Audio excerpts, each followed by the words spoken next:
पुनर्जीवीकरण, basic CPR.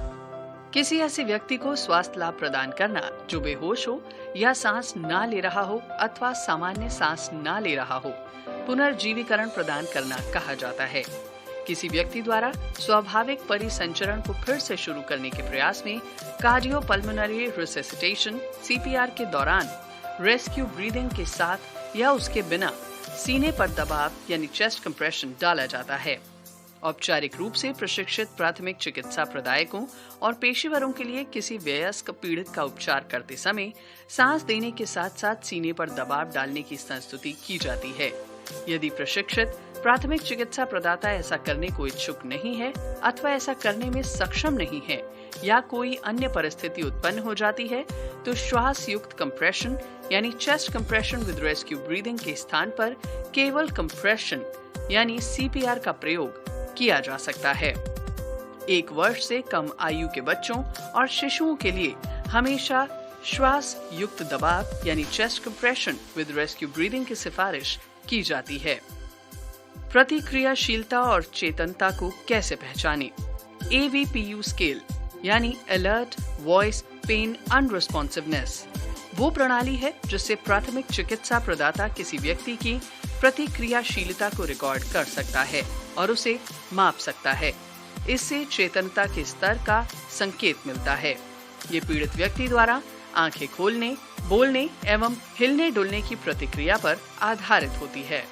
AVPU scale के केवल 4 संभावित परिणाम होते हैं। A. अलर्ट यानी सावधान, व्यक्ति पूर्णतः जागृत अवस्था में है। व्यक्ति यकायक अपनी आंखें खोल देगा, आपकी आवाज का उत्तर देगा और शरीर को हिलाएगा। V. यानी आवाज का जवाब देना, जब आप किसी पीड़ित व्यक्ति से बात करते हैं तो वह किसी न किसी तरीके से आपको जवाब देता ही है। P. यानी दर्द के प्रति प्रतिक्रिया करना, पीड़ित व्यक्ति दर्द पैदा करने वाले कार्यों जैसे उसकी छाती की हड्डी रगड़ना अथवा उंगली दबाना के प्रति अनुक्रिया करता है। वह U. किसी तरह की प्रतिक्रिया न करने को अचेतन अवस्था के रूप में नोट किया जाता है। अचेतन अवस्था के रूप में ये देखने के लिए कि सांस चल रही है या नहीं, विभिन्न कार्य करने चाहिए। यदि व्यक्ति बेहोश है और वो पीठ के बल नहीं लेटा है तो उसे तुरंत पीठ के बल लेटाएं। पीड़ित व्यक्ति के पास घुटनों के बल बैठें। अपने हाथ की तर्जनी और मध्यमा उंगली से पीड़ित की ठोड़ी ऊपर उठाएं तथा दूसरे हाथ की हथेली से उसका माथा पीछे की ओर दबाएं। इस युक्ति से उसकी जीभ आगे की ओर बढ़ेगी तथा अवरुद्ध श्वास मार्ग खुल जाएगा। पीड़ित व्यक्ति का श्वास मार्ग खोलने के पश्चात ये देखें कि क्या पीड़ित व्यक्ति सांस ले रहा है। सांस लेने की स्थिति सुनकर, महसूस कर या देखकर पता लगाई जा सकती है। इसे अति शीघ्र अधिकाधिक 10 सेकंड के अंदर करें। पीड़ित व्यक्ति के मुख पर अपनी गाल लगभग 3 से 5 सेंटीमीटर दूर रखें और उसके सीने को यानी उसके पैरों की ओर देखें। यदि वांछित हो तो आप पीड़ित व्यक्ति के सीने के मध्य में अपना हाथ आहिस्ता से रख सकते हैं। इससे आपको ये महसूस करने का अवसर मिल जाता है कि क्या पीड़ित व्यक्ति की सांस चल रही है, और ये आसानी से ज्ञात किया भी जा सकता है। जैसे उसके सीने या पेट की गतिशीलता देखें, सांस लेने की आवाज सुनें, नाक या मुंह से बाहर आ रही हवा को महसूस करें। यदि पीड़ित व्यक्ति का सीना अभी भी नहीं फूल रहा है तो सर्वप्रथम ये मान लें कि श्वास नली पूरी तरीके से खुली नहीं है। श्वास नली खुल जाने पर रोगी सामान्य सांस लेने लगेगा। किसी ऐसे व्यक्ति का पुनर्जीवीकरण जो सांस ना ले रहा हो अथवा सामान्य सांस ना ले रहा हो। रोगी को सहायता की तत्काल आवश्यकता है। यदि आप अकेले हैं तो सहायता के लिए तुरंत चिल्लाएं या कॉल करें, परंतु पीड़ित व्यक्ति के पास से हटकर कहीं भी न जाएं। पास खड़े दर्शक से तुरंत सहायता करने या रोगी के नजदीक के अस्पताल तक ले जाने के लिए वाहन की व्यवस्था करने के लिए आग्रह करें। यदि पीड़ित व्यक्ति अभी भी श्वास नहीं ले पा रहा है तो तत्काल सीपीआर प्रारंभ करें। सीपीआर यानी सीने पर दबाव कैसे डालें? पीड़ित व्यक्ति को यदि वह पहले ही पीठ के बल लेटा हुआ नहीं है तो उसे किसी सख्त सतह पर पीठ के बल लेटाएं। पीड़ित व्यक्ति की ऊपरी बाहु के पास घुटने झुकाकर बैठ जाएं। अपने एक हाथ की हथेली पीड़ित व्यक्ति के सीने के मध्य में रखें अपने दूसरे हाथ की हथेली अपने पहले हाथ के ऊपर रखें। दोनों हथेलियों की उंगलियां एक दूसरे में फंसा लें। 30 बार सीना दबाएं फुलाएं और उसके बाद 2 बार अपने मुंह से पीड़ित के मुंह में हवा भरें और उसके बाद फिर 30 बार सीना दबाएं व फुलाएं तथा 2 बार अपने मुंह से पीड़ित के मुंह में हवा भरें। इस तरह से 100 से 120 संपीड़न प्रति मिनट की दर से उसके सीने पर 30 बार संपीड़न करें। सीने पर दबाव डालने और राहत की सांसें देने का प्रयास 30 और 2 के अनुपात से करते रहिए। यदि व्यक्ति की उम्र तरुण अवस्था से कम है तो केवल एक हाथ का प्रयोग करें। 1 वर्ष से कम उम्र के बच्चे या शिशु के सीने को 2 उंगलियों मध्यमा और तर्जनी से सीने की गहराई की 1/3 गहराई तक उसके सीने को दबाएं व फुलाएं। बच्चे के मुंह और नाक के ऊपर अपना मुंह रखें और धीरे धीरे उसके फेफड़ों में हवा तब तक भरें जब तक कि उसका सीना फूलने न लगे। राहत की ये सांसें देते समय बीच बीच में रुकें, जिससे हवा बाहर भी निकल सके। ध्यान रहे कि बच्चे के फेफड़े आपके फेफड़े की तुलना में बहुत छोटे होते हैं, इसलिए इनमें आपके पूरे सांस की तुलना में बहुत कम हवा समाती है। पुनर्जीवीकरण के इस कार्य को तब तक बंद न करें जब तक पीड़ित चेतन अवस्था में न आ जाए या हिलने डुलने न लगे। अपनी आंखें खोल दे और सामान्य सांस लेने लगे। सहायता पहुंच जाए और पीड़ित की जिम्मेदारी संभाल ले। आप इतने थक जाएं कि और अधिक सहायता जारी नहीं रख सकते अथवा घटनास्थल सहायता जारी रखने के लिए असुरक्षित हो जाए। स्वास्थ्य लाभ की स्थिति, रिकवरी पोजीशन। स्वास्थ्य लाभ की स्थिति का आशय शरीर की ऐसी पार्श्व प्रणव स्थिति से होता है जिसमें बेहोश परंतु सामान्य रूप से सांस ले रहे पीड़ित व्यक्ति को लेटाया जाता है, जो प्राथमिक चिकित्सा उपचार का एक हिस्सा होता है। जब तक आप स्पष्ट रूप से ये ना देख लें कि आहत व्यक्ति की सांस सामान्य रूप से चल रही है, तब तक आप उस बेहोश व्यक्ति को उसकी पीठ के बल पर लेटाए रखें, जिससे कि उसके श्वसन मार्ग का अवरोध खुल जाए और फिर आप उसकी श्वसन क्रिया की जांच करें। किसी व्यक्ति को स्वास्थ्य लाभ की स्थिति में कैसे लिटाएं?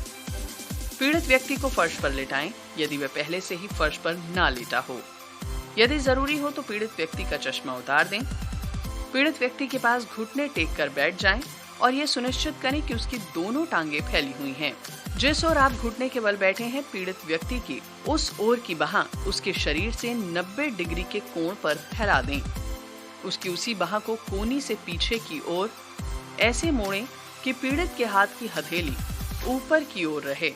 पीड़ित व्यक्ति की दूसरी बाह उठाकर उसके सीने पर रखें। जो बाह पीड़ित के सीने पर रखी है, उस हथेली को शरीर के उस ओर गाल के साथ लगाएं जिस ओर आप बैठे हैं। उसका हाथ अपने एक हाथ से उसी स्थिति में रोके रखें। अपने दूसरे हाथ से आप जिस ओर आप बैठे हैं, उससे दूसरी ओर के पैर को घुटने के नीचे से पकड़ें। जो पैर आपने पकड़ा है, उसे ऐसे उठाएं कि उसके पैर का तलवा जमीन की ओर रहे। जो पैर आपने उठाया है, उसे अपनी ओर खींचें। इसी बीच पीड़ित व्यक्ति के हाथ की हथेली उसके गाल के नीचे रखें। अब उस व्यक्ति को करवट दिलाकर अपनी ओर मोड़ें। उस व्यक्ति के पैर का ऊपरी हिस्सा इस तरह मोड़ें कि उसके घुटनों और उसके नितंबों में समकोण यानी 90 डिग्री बन जाए। वो व्यक्ति अब करवट की स्थिति में होगा और दोबारा पीठ के बल नहीं जा पाएगा। पीड़ित व्यक्ति के सिर को पीछे की ओर मोड़ कर रखें, जिससे उसका श्वसन मार्ग खुला रहे। ये सुनिश्चित करें कि उसका मुंह जमीन की ओर कोण बनाए। इससे रक्त या उल्टी से सांस अवरुद्ध होने का खतरा खत्म हो जाएगा। यदि आवश्यक हो तो पीड़ित व्यक्ति की हथेली उसके गाल के नीचे रखें ताकि उसका सिर पीछे की ओर मुड़ा रहे और मुंह नीचे की ओर रहे। पीड़ित व्यक्ति के लेटने की स्थिति को अक्सर स्वास्थ्य लाभ की स्थिति कहा जाता है। पीड़ित व्यक्ति को अकेला मत छोड़ें और उसकी हालत पर लगातार नजर बनाए रखें तथा ये देखते रहें कि क्या उसकी सांस लगातार चल रही है। यदि व्यक्ति सांस लेना बंद कर देता है तो पुनर्जीवीकरण कार्य पुनः शुरू कर दें। एड़ी से चोटी तक का आकलन। दुर्घटना वास्तव में हुई कैसे ही दुर्घटना की कहानी होती है। यदि पीड़ित व्यक्ति होश में हुआ तो वो दुर्घटना का संपूर्ण विवरण दे देगा। यदि पीड़ित व्यक्ति बेहोश हुआ तो जिस किसी ने उक्त दुर्घटना देखी होती है वो ही सारा हाल बता देता है। इसके अलावा आसपास की स्थिति जैसे परित्यक्त वाहन या उस स्थान के निकट क्षतिग्रस्त क्षेत्र से घटना के बारे में पता लग जाएगा। लक्षण वो होते हैं जो पीड़ित व्यक्ति प्राथमिक चिकित्सा प्रदाता को बताता है। कुछ लक्षण जिन्हें पीड़ित व्यक्ति बता सकता है जैसे दर्द महसूस करना, सर्दी या गर्मी महसूस करना, प्यास लगना, उबकाई आना, बेहोश होना इत्यादि। शरीरस्थ रोग सूचक चिन्ह वो होते हैं जिन्हें प्राथमिक चिकित्सा प्रदाता महसूस करता है और जिनका वो स्वयं पता लगाता है। श्वसन, रक्तस्राव, रंग या पीलापन, घायल अंगों में सूजन इत्यादि। एड़ी से चोटी तक का शुरुआती आकलन, जीवन को होने वाले किसी संभावित खतरे और ये देखने के लिए कि क्या पीड़ित व्यक्ति होश में है या नहीं, यह आकलन तुरंत किया जाना चाहिए। पीड़ित व्यक्ति की सिर से लेकर पैर तक जांच करें और उसके शरीर के एक भाग की तुलना शरीर के दूसरी ओर के भाग से करें। इससे आपको ये ज्ञात करने में सहायता मिलेगी कि शरीर पर कहीं कोई ऐसी सूजन या असामान्यता तो नहीं है जिसके लिए तत्काल उपचार की आवश्यकता है। चेतनता की जांच करें। जांच करें क्या उसकी सांस चल रही है या नहीं। देखें कि उसकी नब्ज चल रही है या नहीं। पीड़ित के सिर पर कहीं चोट तो नहीं लगी है। उसकी आंखों की जांच करें, मुंह की जांच करें, कानों की, गर्दन की, सीने की व बाहों की और पेट की जांच करें। साथ ही नितंबों और कूल्हों की जांच करें और पीड़ित के पैरों की पूर्णतः जांच कर लें।